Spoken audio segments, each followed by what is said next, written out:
한 발 더 깊이 있게 뉴스 속으로 시사인이 만드는 정치 라이브 김은지의 뉴스인 5월 8일 방송 시작합니다. 안녕하세요. 저는 시사인 김은지 기자고요. 첫 번째 코너 바로 들어가겠습니다. 쏟아지는 뉴스에 어떻게 반응해야 될지 알려드리는 시간 뉴스 리액션인데요. 김영하 기자 안녕하세요. 안녕하세요. 네, 그리고 수요일의 뉴스 리액터 김만건 박사님 안녕하세요. 네, 안녕하세요. 네, 정치 철학자이신데 제가 박사라는 호칭 입에 배워서 또 박사님이라고 이야기하게 되네요. 오늘도 뉴스가 참 많습니다. 빨리 가볼까요? 네, 첫 번째 뉴스 키워드요. 윤 대통령 장모 풀려난다. 네, 조금 전 나온 속보인데요. 윤석열 대통령의 장모 최은순 씨가 세 번째 가석방 심사에서 드디어 이제 풀려난다라는 네. 소식이죠. 법무부는 가석방 심사위원회를 열어서 최은순 씨에 대한 가석방 적격 결정을 내렸습니다. 지난 2월 부적격 판정 그리고 4월에 심사 보류 판정에 이어서 이번이 세 번째 심사였는데요.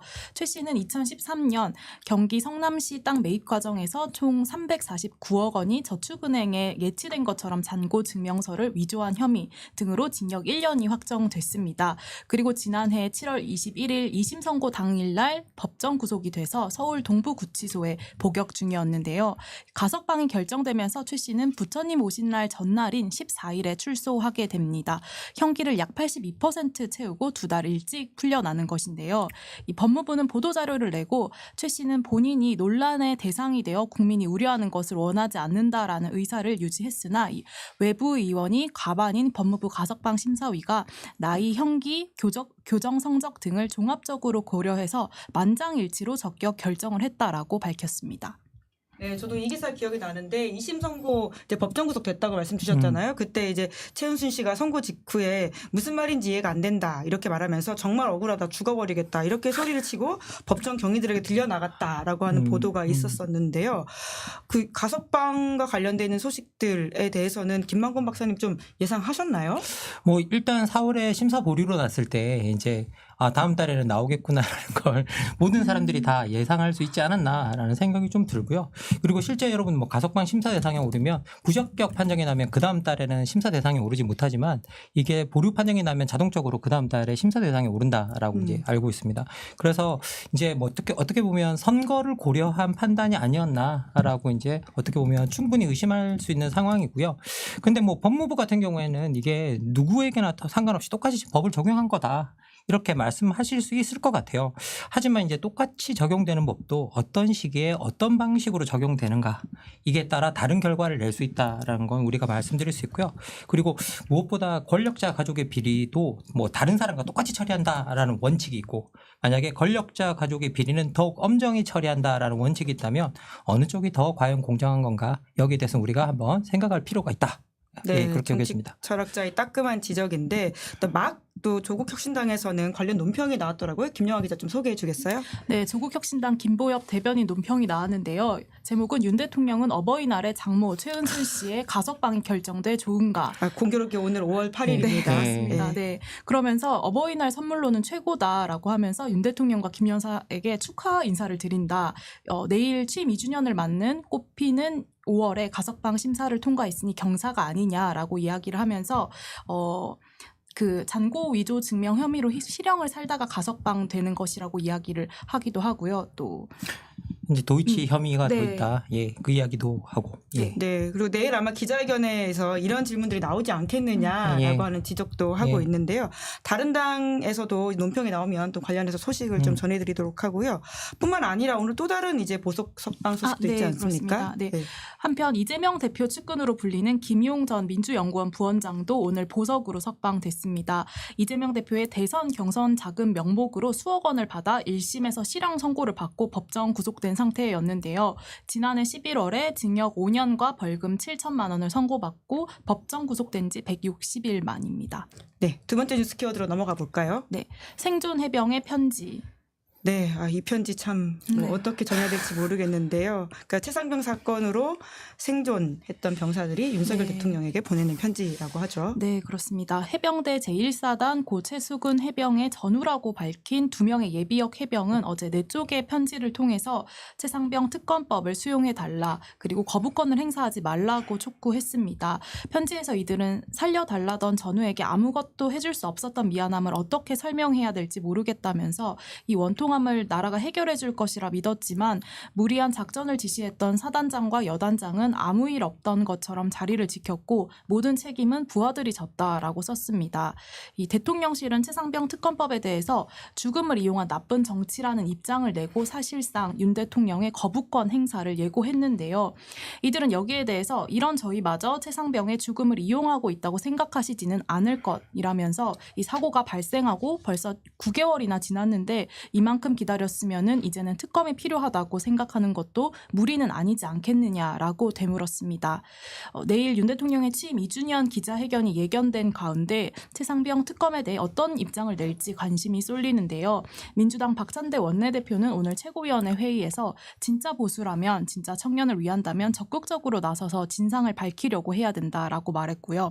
조혜진 국민의힘 의원도 어제 대통령은 대국민 입장 표명을 해서 이 사태를 이렇게 일파만파 초래한 것에 대해 정중하게 사과해야 된다라고 강조했습니다. 네, 여당 안에서도 이런 지적들이 나오고 있는데 근데 이제 여전히 대통령실에서는 죽음을 악용한 나쁜 정치다. 이 특검법에 대해서 이야기를 하거든요. 김만곤 박사님 어떻게 보셨어요?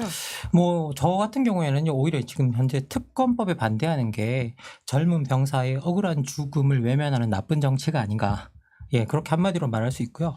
뭐 국방 임무를 하다가 사고로 세상을 떠난 병사가 있고 그리고 그 병사가 어떻게 세상을 떠난지에 대해서 진실을 밝히는 게 국가의 의무인데 지금 그 과정이 제대로 진행되고 있지 않다라는 건 상당히 유감이고요. 그리고 이 뭐 여기 두 병사가 보내는 편지에서도 예비역 병사가 보내는 편지에서도 알 수 있듯이 국가가 이 문제를 해결해 줄 거라 9개월 이상이나 기다렸다라는 거죠. 그런데 거기에 대해서 아무것도 해결하지 못하고 있고 그리고 지금 책임을 지는 그 실제 현실을 들여다보면 오히려 현장에서 위험을 보고했던 대대장 2명만 이게 어떻게 보면 혐의를 받고 있고 그 외에 그 지시했다고 여겨지는 사단장이나 최고 책임자들은 모두 이제 책임을 다 벗어나 있는 상태라서 상당히 큰 문제라는 생각이 들고 그리고 이 편지에서 정말 저는 이제 마음이 아팠던 게 살려달라고 살려달라던 전우에게 아무것도 해줄 수 없었던 미안함을 어떻게 설명해야 될지 모르겠다라고 이야기하거든요. 지금 현재 우리나라는 이태원도 비롯해서 사고가 일어나면 위에 있는 사람들은 책임지지 않고 현장에서 사람들을 살리려고 했던 사람들, 그들을 구하려고 했던 사람들이 오히려 더 고통받고 그리고 트라우마에 시달리고 그리고 죄책감에 시달리는 일들이 일어나고 있습니다. 그리고 책임져야 될 사람은 아무도 이제 뭐 책임지지 않는 그런 일이 반복되고 있는데요. 이 문제는 진짜 우리가 반드시 짚고 넘어가야 된다. 그래서 최상병 특검법 같은 경우에는 반드시 이제 거부권 행사하지 말고 실행하는 것이 훨씬 낫다라고 말씀드리고 싶습니다. 네, 구도근 님도 사실 이 문제는 진보 보수의 문제도 아닌 건데 라는 이야기를 하셨는데요. 정말 이 사안에 대해서 내일 윤석열 대통령이 어떤 이야기를 할지 주목이 되는데 아까 잠깐 저희 자료화면 나가긴 했지만 이번 주에 시사인 커버 스토리로도 이은기 기자가 해당 사건 특히 생존 장병들의 진술을 중심으로 내용을 다뤘으니까 많은 좀 관심 부탁드립니다. 세 번째 뉴스 넘어가 볼까요? 네, 영수회담의 비선 라인. 네, 그 비선 이야기가 자꾸 들리는 것 같은데요. 이번엔 심지어 영수회담에서도 비선 라인이 작동했다라는 보도가 있었네요. 네, 한국일보가 함성득 경기대 정치전문대학원장과 임혁백 고려대 명예교수의 인터뷰를 공개했는데요. 보도에서 이들은 영수회담의 가교 역할을 맡았다고 말하면서 윤 대통령이 이 대표에게 총리 추천을 요청했다거나 또 윤 대통령이 이 대표의 경쟁자가 될 만한 인사는 대통령실 인선에서 배제하겠다라는 뜻을 전했다. 이런 굉장히 내밀한 내용을 공개했습니다. 정치권에서는 적지 않은 파장이 일고 있는데요. 이른바 비선 라인이 작동한 게 아니냐라는 것입니다. 대통령실은 바로 이제 특사라든지 물밑 작업은 없었다며 강하게 부인을 했는데요. 다만 지난달에도 좀 비슷한 상황이 있었던 더라 더욱 논란이 커집니다. 이 당시 박영선 총리, 양정철 비서실장 검토설이 나온 가운데 이 공식 홍보 라인에서는 검토된 바 없다라고 했지만 또 일부 참모들은 검토 중이라는 다른 목소리를 내면서 이 비선 논란을 일었습니다. 국민의힘 당원 게시판에는 윤 대통령의 탈당을 요구하는 목소리가 이제 빗발치고 있는데요. 영수회담 당시 배석했던 박선웅준 민주당 원내 운영 수석 부대표는 오늘 SBS 김태현의 정치쇼에 나와서 팩트 체크는 더 해봐야 되겠지만 아무래도 개연성은 있다고 봐야 되겠다라면서 그렇지만 이렇게 진실 공방을 하는 것 자체도 영수회담에 대한 취지를 훼손시키는 것이라고 비판을 했습니다. 또 그리고 오늘 동아일보 사설도 눈에 띄는데요. 이런 듣도 보도 못한 주변 정치가 횡행하는 이유가 뭔지 내일 기자회견에서 윤 대통령이 설명해야 할 것이 하나 더 늘었다라고 지적했습니다. 네, 기자회견 질문거리가 점점 더 풍성해지고 있습니다. 예, 특히나 이번 비선 라인에 있어가지고 지목당하신 분들 2명, 지목이 아니고 사실 두 분이 직접 인터뷰를 하셨잖아요. 예, 예. 정치학자이기도 한데 또 같은 정치학자로서 이 사안 어떻게 보시고 있습니까? 좀 저는 사실 이 인터뷰가 나왔을 때 깜짝 놀랐습니다. 예, 왜냐하면 이런 걸 이렇게 밝히셔도 되나? 라는 생각이 좀 들었는데요. 그 자체가 예. 권력 누수를 보여주는 지점이 있죠. 예. 그래서 좀 저는 약간 놀랐는데요. 근데 두 분이 워낙 이 정치학계 어르신들이고, 이제 그래서 이제 어떻게 보면 뭐 코멘트 하기가 상당히 좀 조심스러운 부분이 있긴 있는데, 그래도 이제 뭐 여기서 들여다보면 이제 어쨌든 지금 나오는 비판은 이게 결국은 비선 라인이 작동하고 있는 것들이 아니냐라고 이제 이야기를 하고 있는 건데, 이 국가의 중요한 일들을 갖다가 공식적인 라인이 아니라 어떤 비공식적 라인, 그리고 그것을 비선이라는 라인을 통해서 뭐 해결하는 게 어떤 문제가 있다는 걸 사실은 보여주는 거죠. 민주적인 국가는 이 비공식적 라인을 통한 일처리를 다 경계하고 있습니다. 왜냐하면 그 비공식적 라인이 권력을 움직이는 비밀 라인이 될 수 있기 때문이죠. 예. 그래서 다 이제 이걸 경계하는 건데요. 그만큼 어떻게 보면 공식적인 라인을 통해서 뭐 문제를 해결한다는 건 그만큼 공무를 투명하게 수행한다라는 의미이기 때문에 공식적인 라인을 통해서 움직이는 것이 가장 좋다라는 것. 그리고 자꾸 비선 라인을 통한다라는 인상을 주게 되면 국민들 같은 경우에는 겉으로 보이는 것 외에 그 이면에 뭔가 또 다른 약속이 있을 거야. 또 다른 뭔가 합의가 있을 거야. 또 다른 이익 거래가 있을 거야라는 그런 의심을 할 수 있기 때문에 이게 별로 좋지 않다라는 생각이 듭니다. 그리고 제가 조선일보에서 쓴 구절이 저는 이게 상당히 좀 중요하다고 생각했는데요.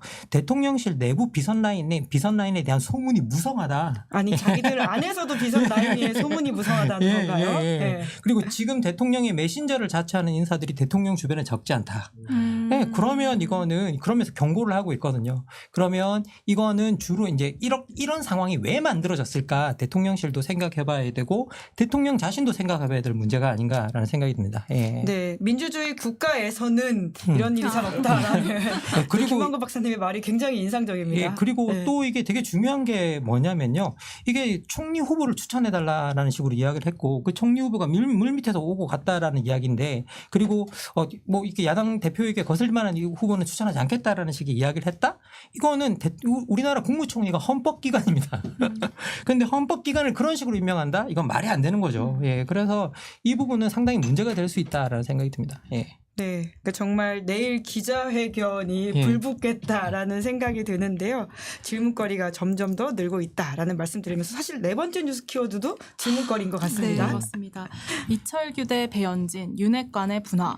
네, 그러니까 원내대표 선거를 둘러싼 여러 파장이 일고 있는데요. 그 중에 하나가 오늘 오후에 이제 폭로된 배현진 의원의 녹취입니다. 네, 사건을 좀 말씀드리자면 국민의힘 원내대표 경선에 불출마한 이철규 의원이 오늘 SBS 라디오 김태현의 정치쇼에서 당내 일부 의원들이 이 의원에게 비공식적으로 원내대표 출마를 권유했음에도 이 방송 인터뷰와 SNS를 통해서 출마를 반대했다라고 언급을 했는데요. 이 배현진 의원이냐라는 앵커의 질문에 이 의원은 즉답을 피했습니다. 그러자 배현진 의원이 오후에 페이스북에다가 이철규 의원 이분 참 힘들다라면서 지난달 4월 26일 나눈 통화 녹취록을 첨부를 했는데요. 먼저 배 의원이 공개한 음성 파일을 먼저 들어보시죠. 하고 싶어가지고 하는 건 싫다. 내가 대신에 누군가가 해야 되면 총대로 매라면 하지만 나는 그렇지 나와도 내 시간을 총장님께요. 전 안 나오시는 게 맞다고 봅니다. 이번에. 그래. 네, 다치세요. 그래 맞아. 그러면 저게 내가 그렇게 안 하는 걸로 왜냐면 이번에 지금 저희 이 결과에 대한 책임을 누군가한테 아직도 국민들이 쏟아붓고 싶잖아요. 다 해소가 안 된 상태고 해답이 지금 뭐가 없는 상태인데 그게 아마 그 모든 비난과 화살이 그 혼자 받으실 거예요. 그러면은 예. 그러면 그걸 좀 네, 굉장히 날것의 네, 굉장히 날것의 이야기여가지고 네. 들으면서도 이게 현실인가 영화인가라는 생각이 좀 드는데 좀 추가 네. 설명을 해주시죠. 그 배현진 의원은 이 녹취를 하게 된 배경을 설명하면서 본인이 하지 마시라고 이제 단호하게 답을 하자 그 이철규 의원이 우리가 넘겨주면 안 된다느니 횡설수설 말을 돌리기 시작했다면서 이 의원을 향해서 저를 포함한 출마를 반대한 모두에게 난사의 복수전을 꿈꾼 건가라고 직격을 했습니다. 또 많은 당선인들이 이철규 의원의 출마에 직간접적으로 우려와 자중을 표현했는데 앞뒤가 달랐다는 식으로 말하는 이 의원에게 분노를 표한 건데요. 국민의힘 내 친윤 간 갈등이 격화하는 모양새로도 읽힙니다. 네, 앞서 소개해드렸던 세 번째 뉴스에 이어서 사실 네 번째 뉴스도 굉장히 정권마을 풍경 같다라는 생각이 예. 들거든요. 내일 대통령은 취임 2주년 기자회견을 한단 말이죠. 이 장면들 어떻게 봐야 됩니까, 김만건 박사님? 예, 뭐 취임한 지 2주년밖에 안 되는 대통령이 있고 우리 정당 내에서 터져 나오는 어떤 그런 말들이 이제 뭐 김은지 기자님께서 말씀해 주신 것처럼 이렇게 마치 정권 말에 일어나는 일처럼 사실 이제 우리가 그 앞에 뉴스도 정권 말이나 끝나고 난 다음에 한참 뒤에 나와야 되는 이야기들인데 비선 이야기라는 게 그런 것들이 이제 뭐 갑자기 터져 나와서 조금 당혹스럽긴 한데요. 저는 이 두 분이 매우 가까운 사이라고 알고 있었는데 왜 싸우신 걸까요? 이제 뭐 왜 틀어지신 걸까요?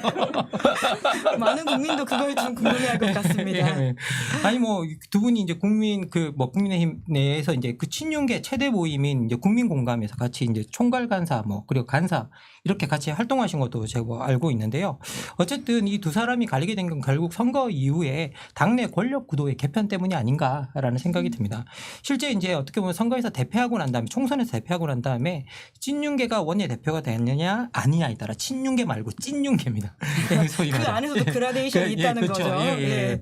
되느냐 아느냐에 따라 이 대통령실과의 관계 설정이 달라질 수 있고요. 그리고 실제로 어떻게 보면 대통령실의 입장에서 보면 지금 그런 찐윤계가 원내대표가 돼야 여전히 어떻게 보면 당의 영향력을 행사할 수 있기 때문에 누가 이제 원내대표가 되는가는 상당히 대통령실 입장에서 보면 민감한 문제.